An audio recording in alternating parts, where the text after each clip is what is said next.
माझं नाव हेमंत हरी मडवी आणि माझा भाऊ आदित्य रमाकांत मडवी याला काही दिवसापूर्वी जबर मारहाण केली भर रस्त्यात चौकामध्ये काही लोकांनी, त्याच्यामध्ये कर्णिक मडवी आणि मिलिंद मडवी यांचं नाव निष्पन्न झाले, बाकीचे नावं अजून काही मला माहिती नाही तेवढं. पण याही भर रस्त्यात जीवे ठार मारण्याचा प्रयत्न केला आणि अजून परत या मानपाडा पोलीस स्टेशनला आम्ही रोज वारंवार येतो, त्यांच्या पोलिसांच्या मागे लागतो, पण कुठल्याही प्रकारे अजून परत काही कारवाई इथे केलेली नाही आहे.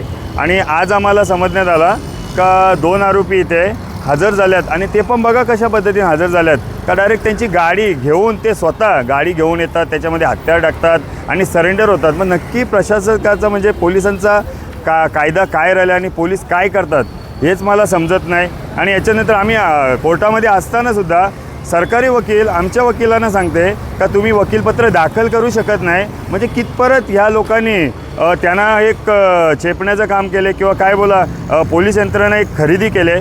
तर आमचं म्हणणं एकच आहे का हे पोलीस यंत्रणा काही आम्हाला आत्तापर्यंत तरी मदत करत नाही आहे आणि पुढे करतील ही आशा पण आम्ही करू शकत नाही त्यांच्या वागण्यावरून.